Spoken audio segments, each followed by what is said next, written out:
Soy Brianna, tengo 38 años, y hace 3 semanas, en el funeral de mi padre, mi hermano anunció que iba a vender nuestra casa familiar para pagar sus deudas de juego frente a 40 personas.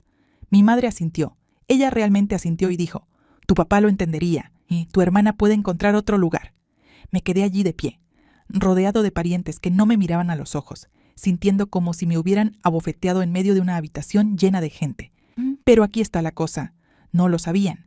Había algo que el abogado estaba a punto de revelar, algo que mi padre había mantenido oculto durante 15 años. Antes de continuar, si crees que esta historia vale la pena escucharla, tómate un momento para darle me gusta y suscribirte, pero solo si realmente quieres saber qué pasó después, y dime en los comentarios desde dónde me estás escuchando ahora mismo. ¿Qué hora es donde estás ahora? Permítanme retroceder los 3 semanas a la noche en que recibí la llamada a las 2 de la mañana. Mi teléfono iluminó mi pequeño estudio en el centro de Filadelfia, en la que tiene la estantería de IKEA, la planta de serpiente en maceta. Había sobrevivido durante 6 años y montones de libros de texto de contabilidad. Todavía no podía decidirme a tirarlo. El nombre de mamá parpadeó en la pantalla.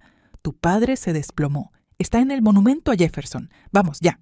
Conduje 45 minutos por autopistas vacías en mi Camry de 2015, el que tenía 120,000 millas y una luz de verificación del motor que había estado ignorando durante meses. Cuando entré en el estacionamiento del hospital, vi el Mercedes negro de Marcus brillando bajo las luces fluorescentes. Me había ganado allí. Por supuesto que lo tenía, pero no importaba. Cuando llegué a la UCI, papá ya se había ido. La última vez que hablé con él fue 3 meses antes. Una llamada telefónica que duró quizás 90 segundos. Él había preguntado, ¿estás bien? Y yo había dicho que sí. Y luego nos quedamos en silencio hasta que uno de nosotros puso una excusa para colgar. No sabía que esa sería la última vez que escucharía su voz. Estaba acostumbrado a ser el último en llegar, pero esta vez desearía haber llegado antes. Para entender lo que pasó en ese funeral, necesitas entender a mi familia. Hace 20 años, tenía 18 años y estaba sentada en la mesa del comedor con cartas de aceptación universitaria extendidas frente a mí. Penn State, Temple, Drexel. Y había trabajado toda mi carrera de secundaria para esas cartas, y necesitaba que mis padres me ayudaran a averiguar cómo pagarlas. Mi madre recogió la carta del templo, le echó un vistazo y la dejó como si fuera correo basura. ¿Por qué gastaríamos ese tipo de dinero en ti? Ella dijo. Eres una niña. Te casarás.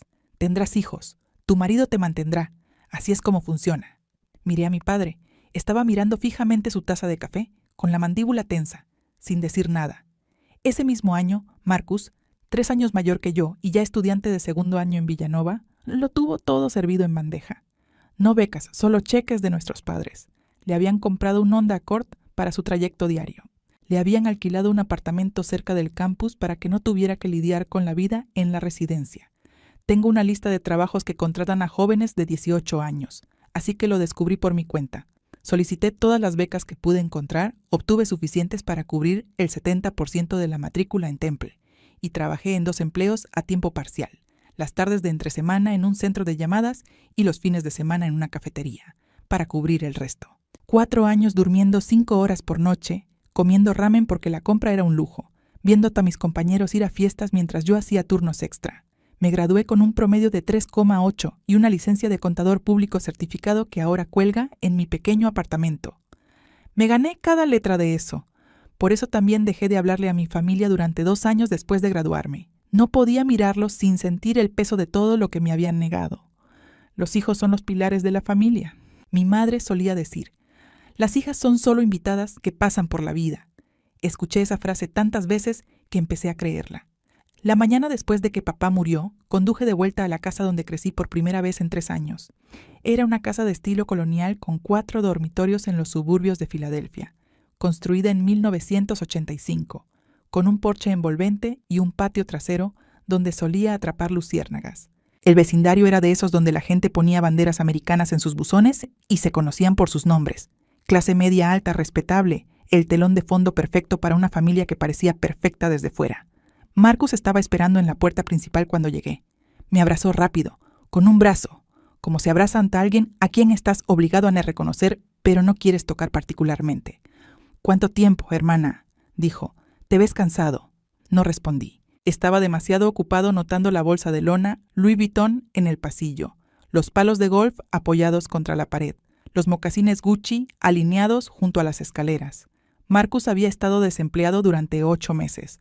Lo sabía porque mamá lo había mencionado durante una de sus raras llamadas telefónicas para hacerme sentir culpable. ¿Dónde está mamá?, pregunté. Al teléfono con la funeraria, lo tiene todo bajo control. Llevé mi bolsa de viaje arriba a mi antigua habitación, o lo que solía ser mi habitación. Las paredes seguían siendo del mismo azul pálido. Los había pintado cuando tenía 15 años, pero todo lo demás era diferente.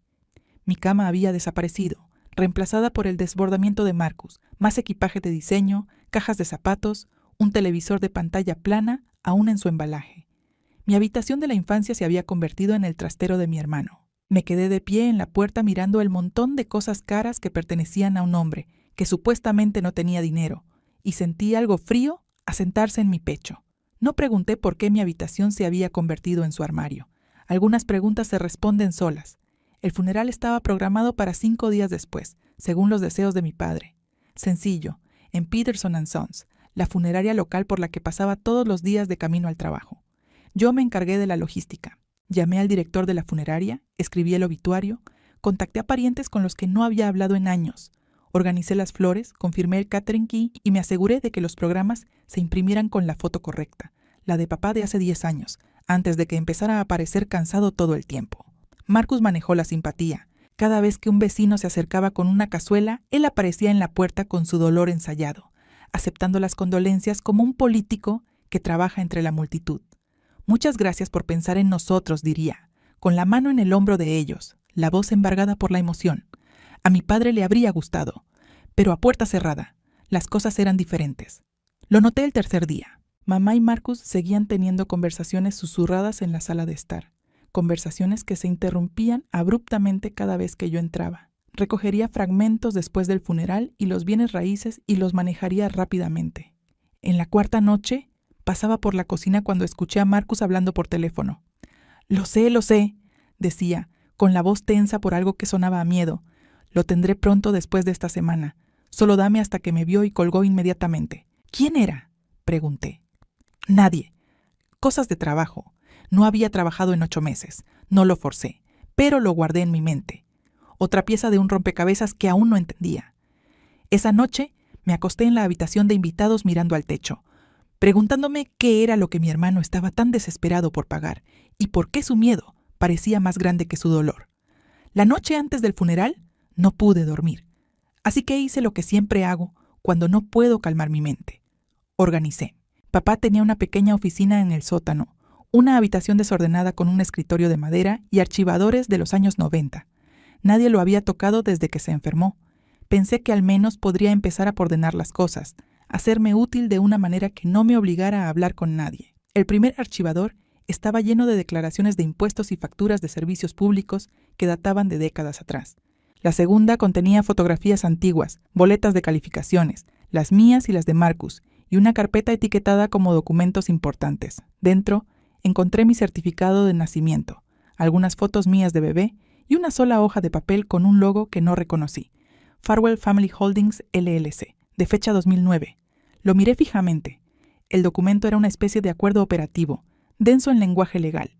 No entendí del todo, pero vi mi nombre en el texto y mi firma al final, enredada e incierta, la letra de mi yo de 23 años. Recordé ese día, 2009. Papá me había llamado y me pidió que fuera a casa a firmar unos papeles. Solo cosas administrativas para el negocio, había dicho. Nada importante. Acababa de salir de la universidad y aún confiaba en él a pesar de todo. Así que firmé donde él me indicó sin leer la letra pequeña.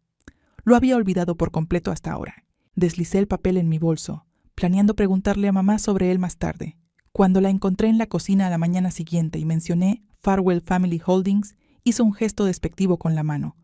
Esa empresa se disolvió hace años. No pierdas el tiempo escarbando en el pasado.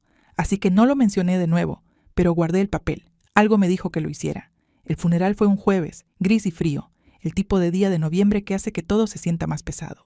Peterson & Sons era la funeraria más grande de la zona, con paneles de madera oscura y vidrieras que proyectaban luz coloreada sobre los bancos. Más de 40 personas vinieron, familiares, antiguos colegas de trabajo de mi padre de la empresa constructora que había dirigido, vecinos que lo recordaban como el hombre tranquilo que siempre pala sus entradas después de las tormentas de nieve. Marcus pronunció el elogio fúnebre. Estaba de pie en el podio con un traje de Tom Ford. Reconocía el corte porque lo había visto en una revista, con un precio mínimo de $3,000, y hablaban de mi padre como si hubieran sido mejores amigos. Habló de los viajes de pesca que habían hecho, de los consejos que le había dado su padre, del vínculo inquebrantable entre padre e hijo. Me senté en la última fila escuchando historias que nunca había oído, preguntándome si alguna de ellas era siquiera cierta. Los viajes de pesca tal vez, pero las conversaciones de corazón a corazón, la conexión profunda y significativa. Había vivido en esa casa durante 18 años y nunca había visto a papá hablar con Marcus sobre nada más personal que resultados deportivos. Pero la multitud se conmovió. Las mujeres se secaron los ojos. Los hombres asintieron solemnemente. Marcus siempre había sido bueno actuando. Mamá se sentó en la primera fila vestida de negro. Chanel y su collar de perlas característico, un regalo de Marcus, le gustaba recordarle a la gente. Aunque todos sabíamos que papá lo había pagado, aceptó las condolencias con dignidad practicada.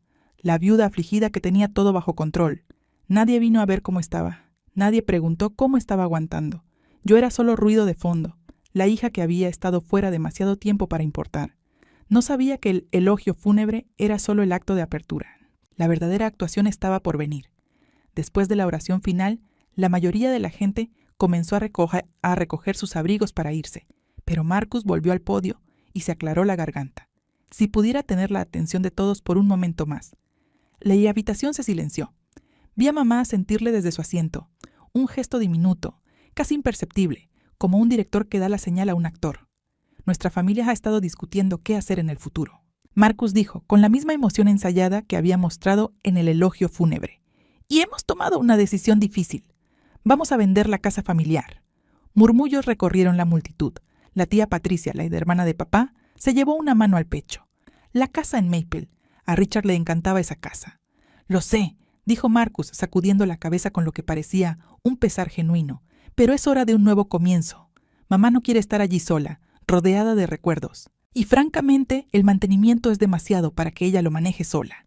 Hizo una pausa, dejando que eso se asimilara, y luego añadió, ya lo hemos discutido en familia. Mamá, yo y Brianna estábamos de acuerdo. Se me cayó el estómago. No había aceptado nada. Ni siquiera me habían preguntado. Empecé a levantarme para decir algo, pero mamá se dio la vuelta y me miró. Sus ojos eran agudos. Advertencia, no te atrevas a hacer un escándalo. La casa se pondrá a la venta el mes que viene, continuó Marcus. Solo queríamos que todos lo supieran para que no haya sorpresas. Después del anuncio, toda la gente se acercó a mi madre con simpatía.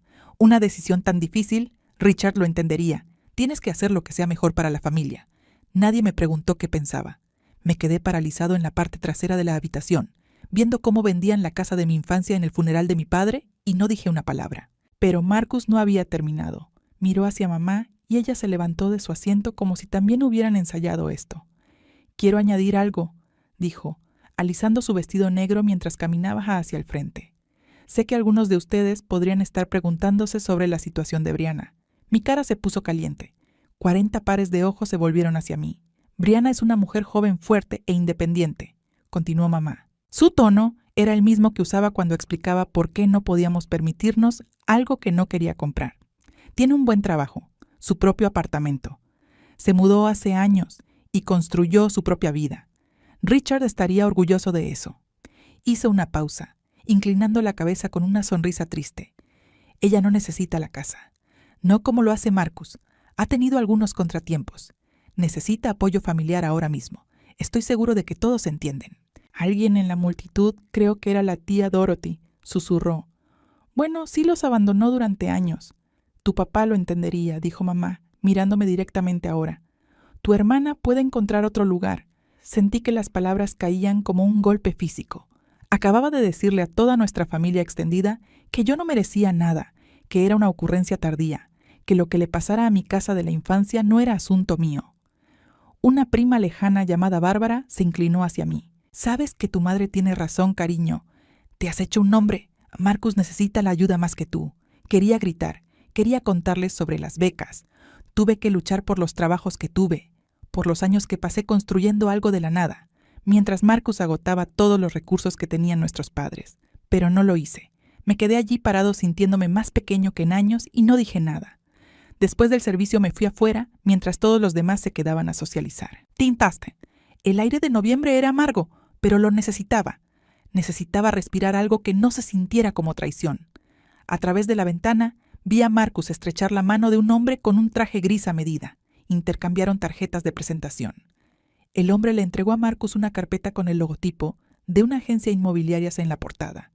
Había traído a un agente inmobiliario al funeral. Mamá apareció junto al hombre, señalando la puerta como si estuviera dando indicaciones. Un minuto después, los vi a todos subir a coches separados y alejarse hacia la casa. Me di cuenta de que estaban mostrando la propiedad antes de que papá siquiera estuviera enterrado. Volví a entrar para buscar mi bolso, y fue entonces cuando oí a la tía Dorothy hablando con un grupo de primos. Bueno, ¿qué esperas?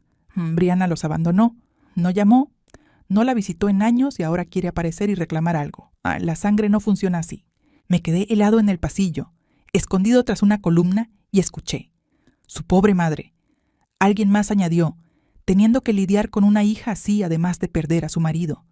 Al menos Marcus se quedó. Él ha estado ahí para Linda en todo momento. Pensé en todas las veces que llamé y me dijeron que mamá estaba ocupada.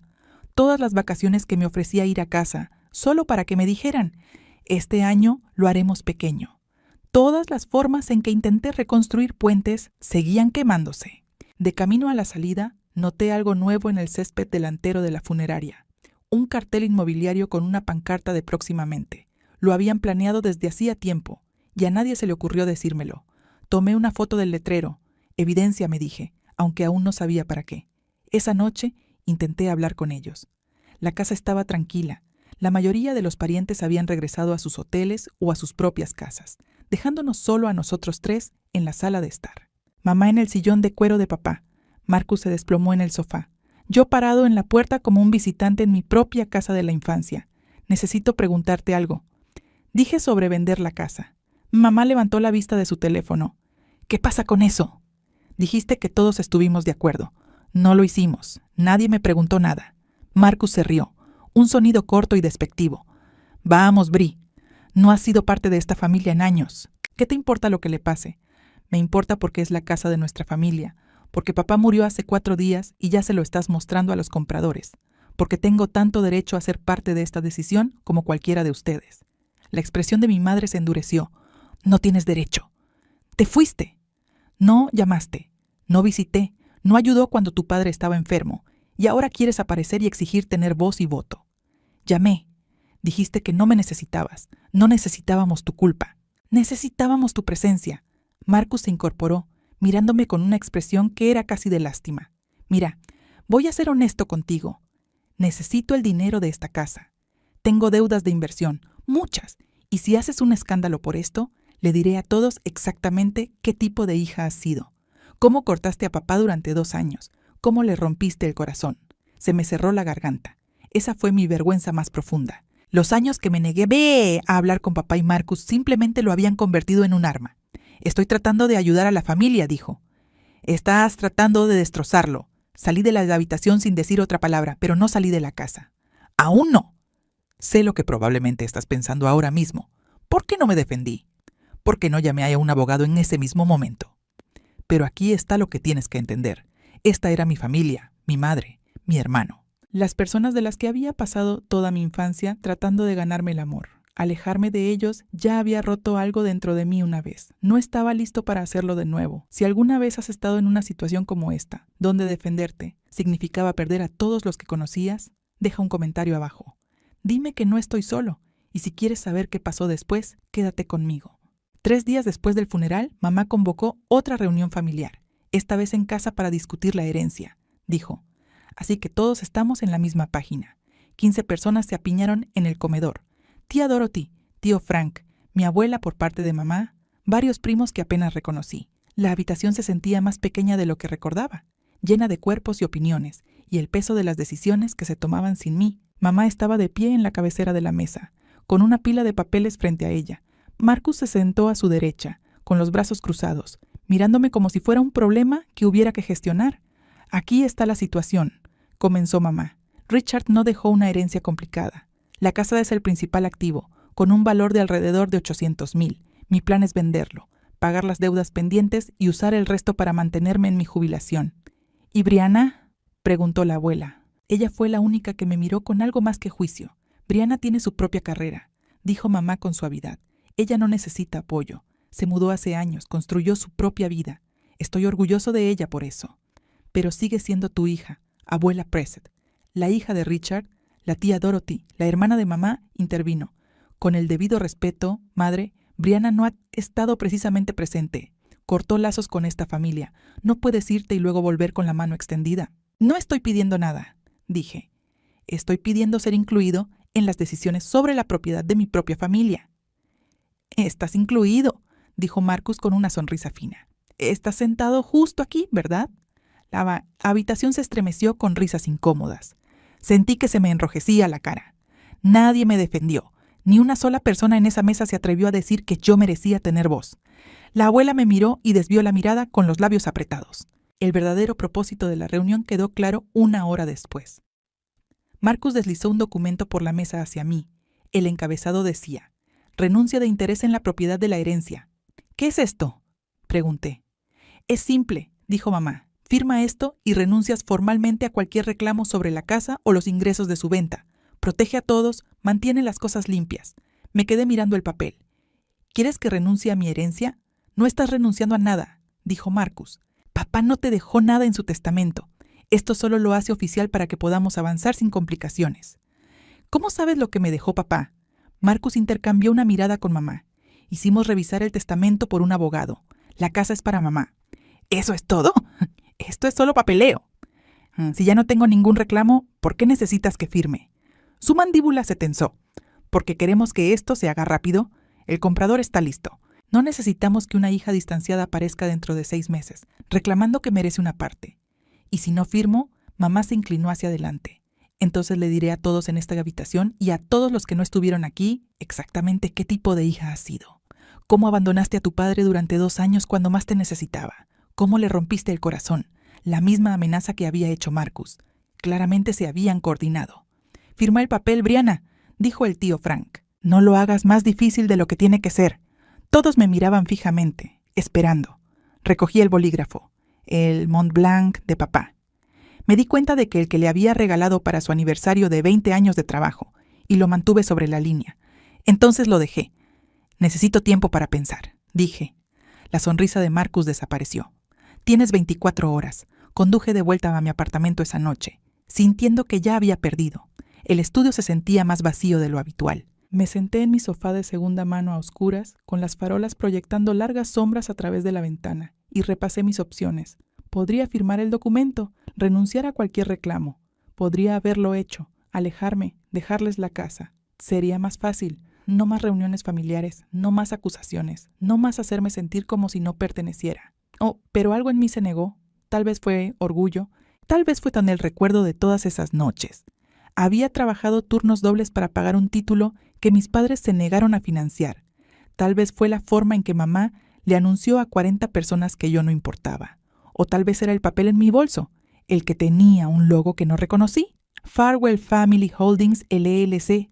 Lo saqué y lo miré de nuevo a la luz tenue. Mi firma estaba ahí abajo, Lupi y Young de hace 15 años. Papá me había pedido que lo firmara, y lo hice sin dudarlo, porque confiaba en él. ¿Qué había firmado? Pensé en llamar a un abogado, pero era casi medianoche y ni siquiera sabía por dónde empezar.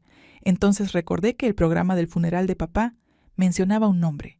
Gerald Whitmore, abogado de sucesiones, Consejo Familiar Henderson durante 20 años. Encontré el número en la vieja agenda de direcciones de mi padre, que había tomado de su oficina junto con algunas otras cosas. Mañana decidí que mañana llamaría a tía Gerald Whitmore y le preguntaría qué significaba Farwell Family Holdings. Si iba a perder, al menos quería saber la verdad primero. La oficina de Gerald Whitmore estaba en el 4º piso de un edificio de ladrillo en el centro de Filadelfia, el tipo de lugar con placas de identificación de latón, alfombras persas y el tenue olor a papel viejo. Era mayor de lo que esperaba, de finales de los 60 con pelo blanco y gafas de montura metálica que lo hacían parecer el abuelo de alguien, pero sus ojos eran agudos cuando me dio la mano. Señorita Henderson, esperaba que llamara. Eso me sorprendió. ¿Lo eras? Por favor, siéntese. Señaló una silla de cuero frente a su escritorio. He sido el abogado testamentario de su padre durante 20 años. Él y yo teníamos un entendimiento. Saqué el documento de la LLC de mi bolso y lo deslicé por el escritorio. Lo encontré en sus archivos. No sé qué significa, pero tiene mi nombre. Whitmore lo recogió y algo parpadeó en su rostro. Reconocimiento, tal vez alivio. ¿Conoces Farwell Family Holdings LLC? Preguntó. Mi madre dijo que la empresa se disolvió hace años. Tu madre se equivoca. Abrió un cajón y sacó una carpeta manila, gruesa, bien organizada, como si la hubiera tenido lista. Señorita Henderson, hay algo que su padre me pidió que le dijera, pero solo cuando fuera el momento adecuado. Mi pulso se aceleró. ¿Qué quieres decir? La casa familiar, la de Maple Street, no forma parte de la herencia de tu padre. ¿Qué? En 2009, su padre transfirió la propiedad a Farwell Family Holdings, LLC. La casa pertenece a la LLC, no a él personalmente. Lo miré fijamente. Entonces, ¿quién es el dueño de la LLC? Whitmore me miró por encima de sus gafas. Sí lo hace, señorita Henderson. Eres el único miembro. Llevas 15 años. Por un largo momento no pude hablar. Eso no es posible. Finalmente lo logré. Lo habría sabido. Alguien me lo habría dicho. Whitmore sacudió la cabeza lentamente. Tu padre fue muy específico sobre la confidencialidad. No quería que nadie lo supiera. Ni tu madre, ni tu hermano, ni siquiera tú, hasta que fuera necesario. ¿Pero por qué? Sacó otro documento de la carpeta. Este era más viejo. El papel se amarillea ligeramente. En 2008, tu padre vino a mí con preocupaciones. Había notado cambios en el comportamiento de Marcus, juegos de azar, deudas, los inicios de lo que se convertiría en un problema grave. Pensé en la desesperada llamada telefónica de Marcus en la funeraria, el miedo en su voz. Tu padre amaba a tu hermano, continuó Whitmore, pero no confiaba en él. Sabía que si algo le pasaba, Marcus encontraría la manera de agotar todos los bienes de la familia. Así que creó una estructura para proteger el más valioso, la casa. ¡Sí! Lo transfirió a la LLC en 2009 y te designó a ti, y solo a ti, como el único miembro. El acuerdo operativo es inquebrantable, está debidamente notariado, presentado ante el Estado de Pensilvania, mantenido y cumplido cada año desde entonces. Él pagó las cuotas de la LLC todo este tiempo, estableció un pequeño fondo específicamente para ese propósito. Pensó en todo. Sentí que las lágrimas me picaban en los ojos. Todos esos años pensé que a papá no le importaba. Todos esos silencios los interpreté como indiferencia. Y todo este tiempo él había estado construyendo una fortaleza a mi alrededor. Tu padre no era bueno con las palabras, dijo Whitmore suavemente, pero era meticuloso con los documentos. Esta era su forma de decir lo que no podía. Me sequé los ojos con el dorso de la mano. ¿Qué hago ahora? Ahora, dijo. Pusimos las cosas en claro. Whitmore me dejó sentarme en su oficina todo el tiempo que necesité. Asti hizo té, Earl Grey y tazas de porcelana que parecían haber sido de su abuela, y esperó mientras yo procesaba todo. Por primera vez desde que murió papá, realmente lloré. No las lágrimas educadas y controladas que había derramado en el funeral. Eran feos jadeos que venían de algún lugar profundo en mi pecho. El dolor, el alivio y la confusión, todo enredado. Papá me había visto todo el tiempo. Me había visto. Pensé en cada vez que se había quedado callado mientras mi madre me ignoraba. Cada festividad donde Marcus era celebrado y yo tolerado. Había desinterpretado su silencio como un acuerdo, como prueba de que él también pensaba que yo importaba menos. Pero no era eso, pues, en absoluto. Simplemente no había sabido cómo luchar por mí en voz alta. Así que había luchado por mí en el papel. Whitmore me entregó un sobre sellado. Mi nombre estaba escrito en la portada con la letra de mi padre. Temblorosa, las letras desiguales, como si sus manos hubieran estado inestables cuando lo escribió. Me lo dio hace 3 meses, dijo Whitmore. Me pidió que lo guardara hasta que lo necesitaras. No lo abrí allí, no estaba lista, pero pasé el pulgar por las letras de mi nombre y sentí algo cambiar dentro de mí. Va a haber una lectura formal del testamento, Whitmore dijo. Lo organizaré para el viernes. Invitaré a todos los que estuvieron en esa reunión familiar. Lucharán contra esto, dije. Dirán que manipulé a papá o que los documentos son falsos. Que digan lo que quieran. Sacó otra carpeta. Este está lleno de recibos, firmas notariadas, confirmaciones de presentación. Me he estado preparando para este momento durante 15 años. El rastro de papel es impecable. Por primera vez en semanas, sentí algo parecido a la esperanza.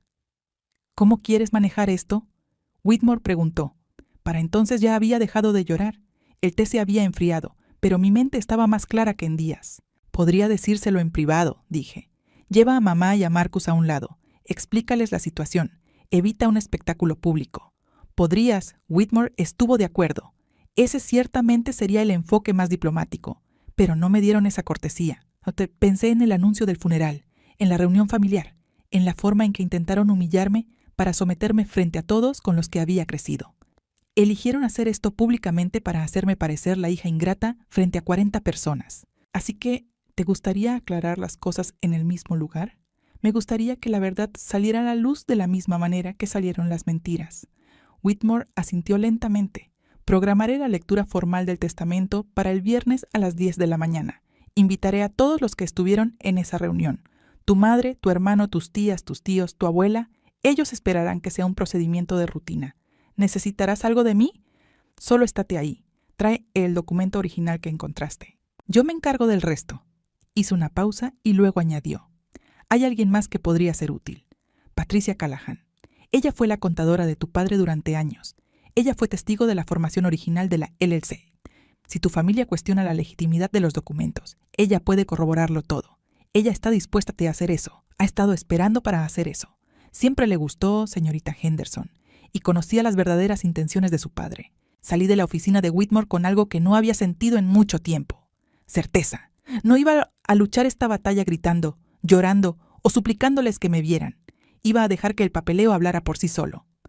Patricia Callahan vivía en una modesta casa adosada en Conshohocken, el tipo de lugar con jardineras llenas de crisantemos y una alfombra de bienvenida que realmente lo decía en serio. Tenía unos 50 y tantos años, el pelo con mechones plateados y el tipo de cara que te daba ganas de contarle tus problemas. Me preguntaba cuándo vendrías, dijo, haciéndome pasar a su sala de estar. Gerald llamó con anticipación. «Té, por favor». Sirvió de una olla de cerámica mientras yo me sentaba en su sofá floral tratando de averiguar cómo empezar. Pero Patricia lo hizo por mí. Tu padre hablaba de ti constantemente. Ella dijo, ¿sabías eso? No, sí lo hizo. Cada vez que lograbas algo, aprobabas tu examen de CPA, obtenías un ascenso. Él encontraba la manera de mencionarlo. Mi hija está bien, decía. Ha hecho algo de sí misma. Se me cerró la garganta. Entonces, ¿por qué nunca me lo dijo? Porque Richard Henderson era el hombre más emocionalmente constipado que he conocido. Lo dijo con cariño, no con crueldad. Creció en una casa donde los sentimientos eran debilidades. No sabía cómo decir te quiero, así que lo demostró en el único idioma que entendía, hojas de cálculo y documentos legales. La LLC. Estuve allí cuando lo instaló. Fui testigo de las firmas, le ayudé a presentar los documentos. Me hizo prometer que no le contaría a nadie, ni siquiera a ti, a menos que algo saliera mal. Y ahora algo a mí te ha ido mal. Tu madre y tu hermano están a punto de vender una casa que no les pertenece. Diría que eso califica. Dejó su taza de té y me miró directamente. Tu padre no era perfecto, Brianna, pero al final te eligió a ti. No dejes que te lo quiten. Asentí. No lo haría. La noche antes de la lectura del testamento, Marcus llamó.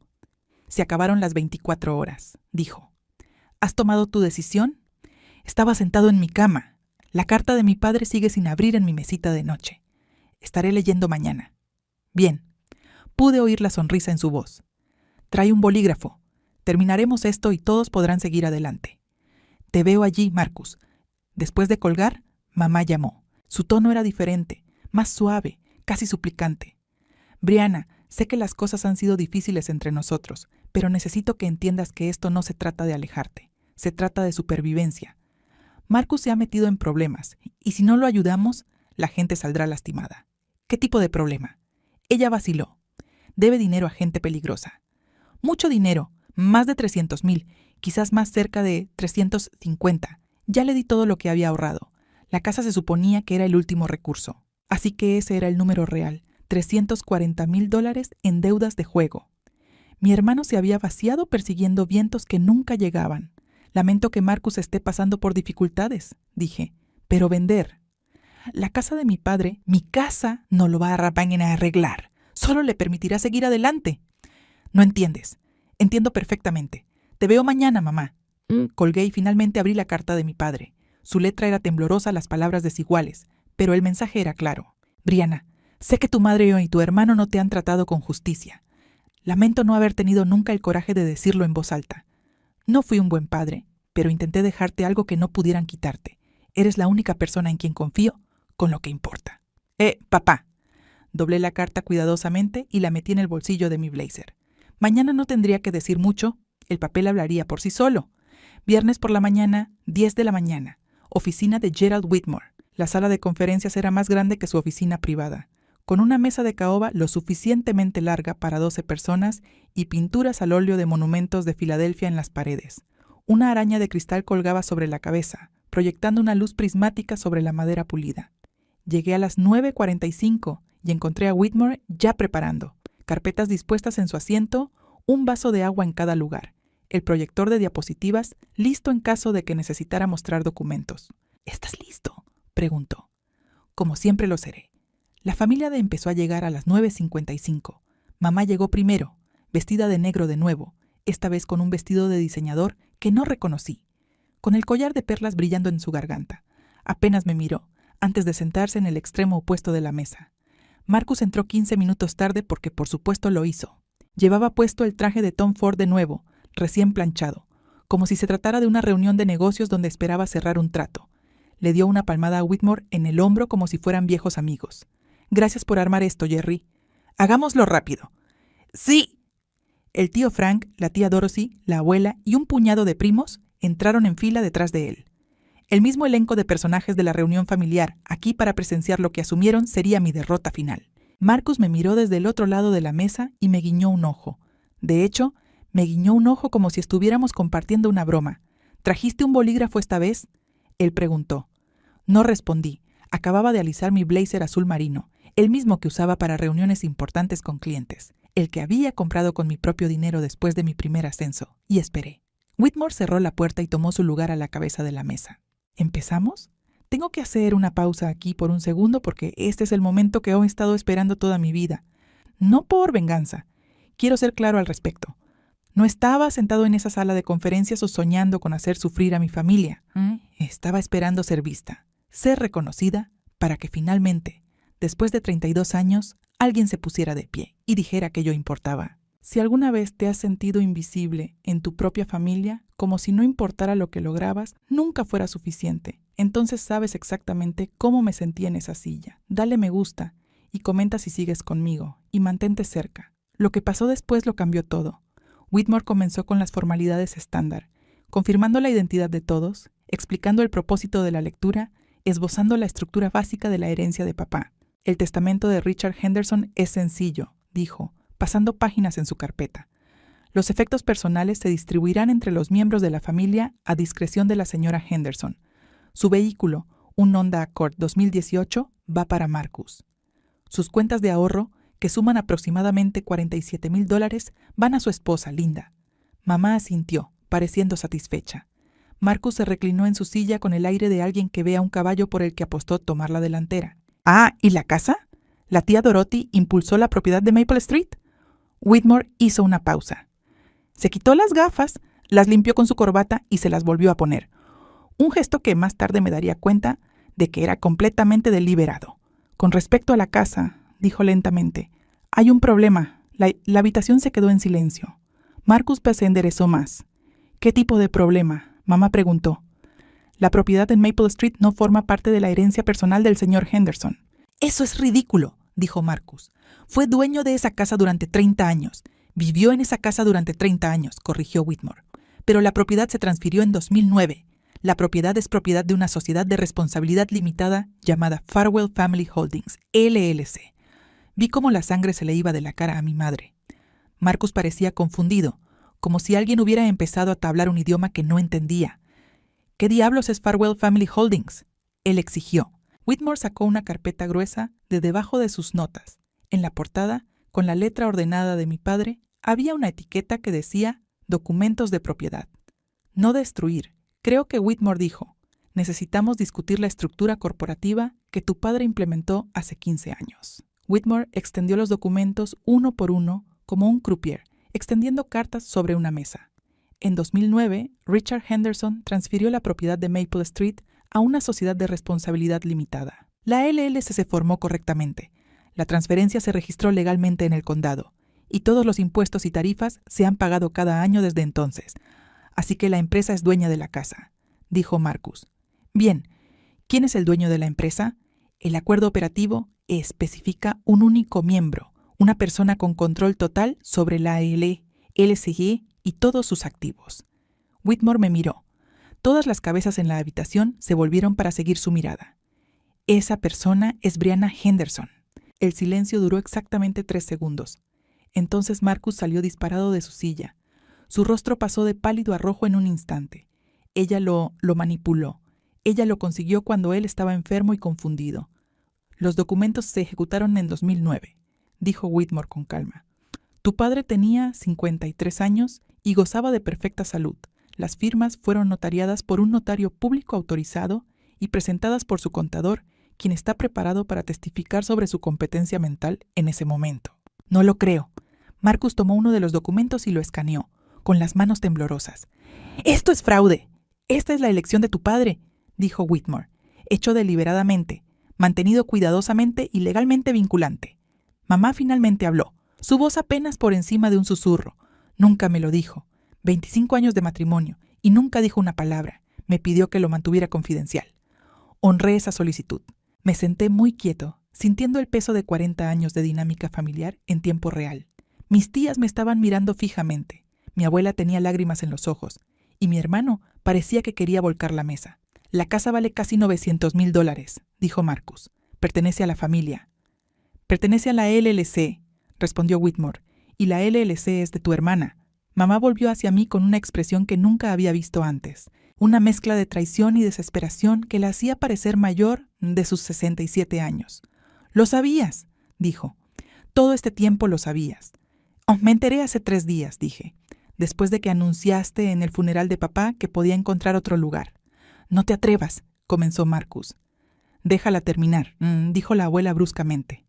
Todos se quedaron en silencio. Respiré hondo. Encontré un documento en la oficina de papá y no sabía qué significaba. Llamé al señor Whitmore para preguntar.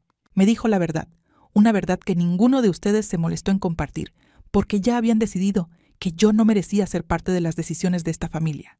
La compostura de mamá se quebró. Necesitamos ese dinero, Brianna. Marcus está en problemas de verdad. Le debe a gente que no negocia. ¿Cuánto?, el tío Frank preguntó frunciendo el ceño. Marcus no dijo nada, así que lo hice yo, $340,000 en deudas de juego. La habitación estalló. La mano de la tía Dorothy voló a su pecho. Uno de mis primos murmuró, «Jesucristo». El tío Frank miró a Marcus como si nunca lo hubiera visto antes. Eso no es exacto», tartamudeó Marcus. «Oh, son inversiones, no que lo haya estado encubriendo durante años», dijo mamá, con la voz quebrada. «Le he dado todo lo que tenía. La casa se suponía que era el último recurso». Me miró con los ojos enrojecidos. «Tu padre solo lleva 2 semanas fuera y vas a tomar nuestra casa». «No estoy tomando nada», dije. «Estoy reclamando lo que mi padre me dejó. De la misma manera que has estado reclamando todo lo que te dejó. La única diferencia es que se aseguró de que éste no pudiera ser quitado». El collar de perlas alrededor de su cuello captó la luz cuando inclinó la cabeza. Por primera vez en mi vida, había dicho algo con lo que ella no podía discutir. Me levanté. La atención de todos se centró en mí. Algunos hostiles, algunos curiosos, algunos cuidadosamente neutrales. Podía sentir mi corazón latiendo con fuerza, pero mantuve la voz firme. «No estoy aquí para regodearme», dije. «Y no estoy aquí para castigar a nadie. Estoy aquí porque papá quería que tuviera esto». Tomó esa decisión cuando yo tenía 23 años y la mantuvo en secreto durante 15 años. Eso me dice algo sobre lo que creía. Me dice que fue manipulado. Marcus escupió. Me dice que vio lo que se avecinaba. Miré directamente a mi hermano. Sabía que quemarías todo lo que construyó si te daban la oportunidad. Y tenía razón. Marcus se abalanzó hacia adelante y por un momento pensé que realmente podría golpearme, pero el tío Frank le agarró del brazo. «Siéntate», dijo el tío Frank. «Ya has hecho suficiente daño». Me volví hacia mi madre. «Puedes quedarte en la casa. No te voy a dejar en la calle, pero será bajo un contrato de arrendamiento formal. Al mes, renovable anualmente, a mi discreción». Al mes, repitió. «Y Marcus no vive allí. Eso no es negociable. No puedes». «Puedo. La casa pertenece a mi LLC. Yo decido quién vive en él». La habitación estaba en completo silencio. Podía ver los cálculos sucediendo detrás de los ojos de todos, el poder cambiando, las viejas suposiciones desmoronándose. «Marcus necesita ayuda», Dije ahora más suavemente. Ayuda real, no dinero para tirar a los corredores de apuestas. Si quiere recibir tratamiento para su adicción, lo apoyaré. Pero no voy a ser parte de permitirle que se destruya a sí mismo. Recogí mi bolso y miré alrededor de la mesa por última vez. No pedí esto, pero no voy a disculparme por aceptar lo que mi padre eligió darme. Entonces salí. Llegué a la mitad del pasillo antes de oír pasos detrás de mí. «Brianna, espera». Me di la vuelta. Era la abuela, la madre de mi madre, moviéndose más rápido de lo que la había visto en años, con su bastón haciendo clic contra el suelo de mármol. «Abuela, lo siento. Sé que eso fue... No te disculpes». Me alcanzó y me tomó de la mano con las dos suyas. Su agarre era más fuerte de lo que esperaba. «Necesito decirte algo». Entramos en una alcoba cerca del ascensor, fuera de la vista de la sala de conferencias. «Lo sabía», dijo. «¿Qué pasa con la LLC? Richard me lo dijo antes de morir. Me pidió mi bendición, ¿no?» La miré fijamente. «Sabías todo este tiempo. Vino a verme hace 3 meses, justo después de su diagnóstico. Dijo que no le quedaba mucho tiempo y necesitaba saber que había hecho lo correcto. Sus ojos brillaron. Me preguntó, ¿crees que debería proteger a Brianna?» Y le dije, sí, porque tu madre no iba a hacerlo. Sentí que las lágrimas me amenazaban de nuevo. ¿Por qué no dijiste nada en la reunión familiar? Porque no era mi secreto para contar. Y porque suspiró. Quería ver si tu madre entraría en razón por sí sola. Dale una oportunidad de hacer lo correcto. No lo hizo. No lo hizo. La abuela me apretó la mano. Pero lo hiciste. Mantuviste tu posición. No dejaste que te intimidaran. Aprendí observándote, dije en voz baja. Ella sonrió. Una sonrisa de verdad, de las que recordaba de mi infancia. Me recuerdas a tu abuelo. También era testarudo, en el mejor sentido. Me palmeó la mejilla y se volvió hacia la sala de conferencias. Vete a casa, cariño. Te has ganado un descanso. Me encargaré de lo que quede ahí dentro. Casi llegaba a mi coche cuando Marcus me alcanzó. Brianna, espera, por favor. Me detuve, pero no me di la vuelta.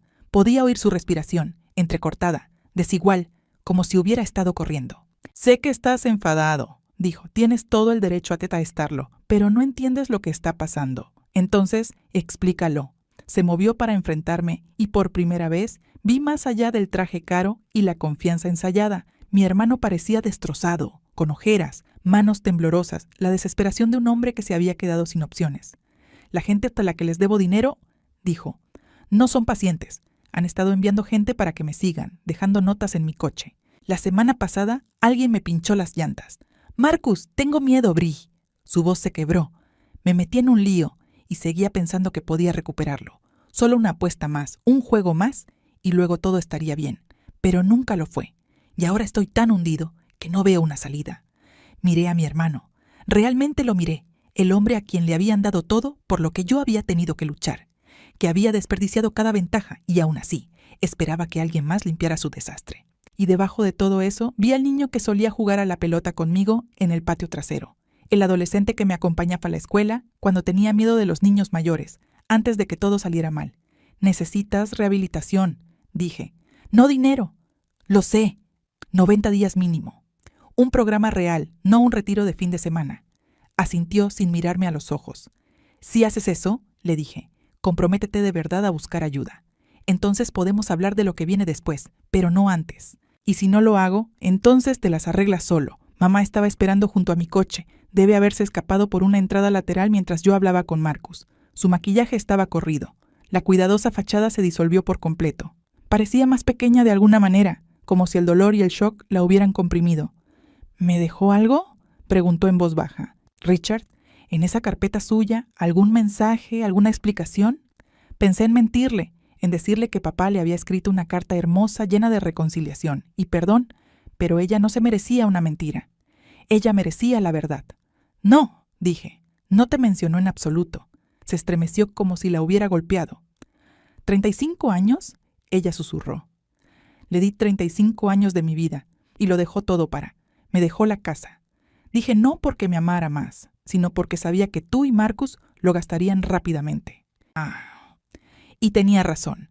Estaba haciendo lo que creía que era lo mejor para la familia. Estabas haciendo lo mejor para Marcus. Hay una diferencia. Empezó a discutir. Luego se detuvo. Algo cambió en su expresión. No es exactamente aceptación, sino el comienzo del reconocimiento. Lo crié de la misma manera que me criaron a mí, dijo. Los hijos son inversiones. Las hijas son temporales. Eso es lo que me enseñó mi madre. Parece que la abuela ha cambiado de opinión. Una risa amarga. Siempre le gustaste más. Tal vez simplemente me vio con más claridad. Mamá extendió la mano y desabrochó su collar de perlas, el que había usado todos los días desde que yo tenía memoria, y lo sostuvo en la palma de su mano por un momento. No sé cómo arreglar esto, dijo. Yo tampoco, admití, pero tal vez ahí es donde empezamos. Ella no respondió. Simplemente se alejó, aún sosteniendo las perlas, dejándome solo en el estacionamiento con el peso de todo lo que acababa de cambiar. La lectura del testamento se disolvió lentamente después de que me fui. Escuché los detalles más tarde de la abuela y de Whitmore. La tía Dorothy había intentado argumentar que la LLC era de alguna manera fraudulenta, pero Whitmore la cayó con documentación que se remontaba a 15 años. Firmas notariadas, presentaciones estatales, informes anuales, cada puntada, cada cruzada. El tío Frank había apartado a Marcus y le había dicho que era una decepción. Duro, tal vez, pero Marcus solo asintió. Estaba demasiado agotado para seguir luchando. Patricia Callahan me llamó esa noche. Lo hiciste maravillosamente, dijo. Tu padre estaría tan orgulloso. Solo dije la verdad. A veces eso es lo más difícil de hacer. Me dijo que había visto a la familia irse uno por uno. Algunos de ellos se detuvieron para estrechar la mano de Whitmore y murmurar disculpas por sus suposiciones anteriores. Al parecer, algunos primos me habían enviado mensajes de texto, aunque aún no había revisado mi teléfono. Tu abuela se quedó hasta el final, añadió Patricia. Quería asegurarse de que el mensaje fuera claro. Le dijo a tu madre. Te lo hiciste tú misma, Linda, ¿eh? No culpes al niño. Sonreí a pesar de todo. La abuela siempre había tenido una columna de acero, incluso cuando el resto de nosotros nos desmoronamos. 2 días después, la oficina de Whitmore me envió un paquete formal. El acuerdo operativo original, la escritura de la propiedad, las llaves de la casa en Maple Street. Todo ello es ahora oficialmente público y mío. Sostenía las llaves en la mano, el mismo llavero de latón que mi padre había llevado durante 30 años, con un llavero de cuero desgastado y una pequeña foto mía a los 5 años metida dentro de la ventana transparente. Había llevado mi foto todo el tiempo. Simplemente nunca supe dónde buscar. 2 semanas después, me mudé de nuevo a la casa en Maple Street. No permanentemente, no al principio. Mantuve mi apartamento en la ciudad por trabajo, pero empecé a pasar los fines de semana en la casa, despejando el desorden, arreglando las cosas que mi padre había dejado de lado durante sus últimos meses. Lo primero que hice fue vaciar mi antigua habitación, el equipaje de diseño de Marcus, las cajas de zapatos llenas de zapatillas que no podía permitirse, el televisor de pantalla plana aún en su embalaje, todo fue a parar al garaje. Podía recogerlo cuando quisiera, pero ya no se quedaba en mi habitación. Luego repinté las paredes, verde salvia suave esta vez. Un color. Siempre lo había querido, pero nunca lo había pedido. Mamá vivía ahora en la habitación de invitados, según el acuerdo de arrendamiento que habíamos redactado. Al mes. Era callada la mayor parte del tiempo. No hablamos mucho, pero tampoco peleamos. Era una especie de paz que nunca había esperado. Incómodo, frágil, pero real.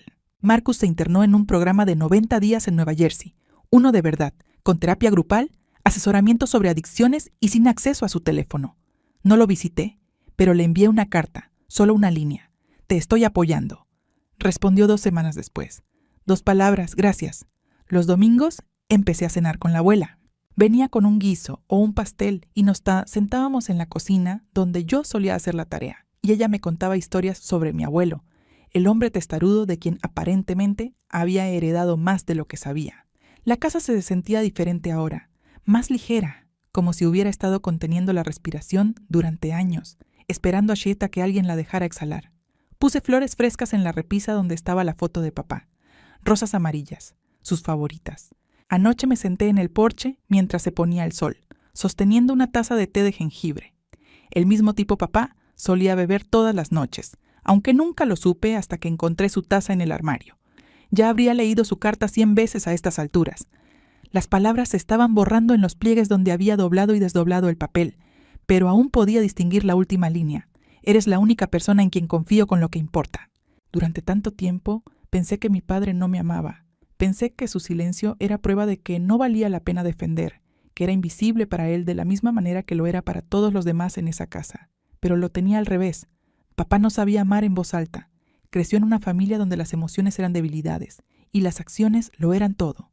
Así que me demostró que se preocupaba de la única manera que sabía, protegiéndome con documentos cuando no podía protegerme con palabras. Solía pensar que la fuerza significaba contraatacar, gritar, exigir ser vista. pero ahora lo entiendo de manera diferente. A veces la fuerza es la paciencia, a veces es construir una fortaleza tan silenciosamente que nadie se da cuenta hasta que ya está en pie. No voy a fingir que todo está arreglado. Mamá y yo todavía estamos aprendiendo a estar en la misma habitación. A Marcus le quedan 84 días en rehabilitación y no sé quién será cuando salga. Algunos de mis parientes todavía piensan que manipulé a un hombre moribundo, pero yo sé la verdad y eso es suficiente. Papá nunca me dijo te quiero, pero escribió mi nombre en cada documento importante. Me dio la casa donde crecí, la seguridad que mi madre intentó quitarme y un futuro que nadie podría robar. Esa era su forma de decirlo. Y finalmente lo escuché. Gracias por quedarte conmigo hasta el final. Si alguna vez te has sentido invisible en tu propia familia, como si sin importar lo que lograbas, siempre fueras menos que suficiente, quiero que sepas algo. Mereces ser visto, mereces ser valorado, y protegerte a ti mismo no es egoísta, es necesario. Si esta historia significó algo para ti, por favor, dale a me gusta y suscríbete. Ayuda más de lo que crees. Y si tienes tu propia historia sobre la familia, sobre los límites, sobre finalmente defenderte a ti mismo, compártela en los comentarios. Me encantaría escucharlo. Consulta la descripción para más historias como esta. Hasta la próxima. Sé amable contigo mismo. Te lo has ganado.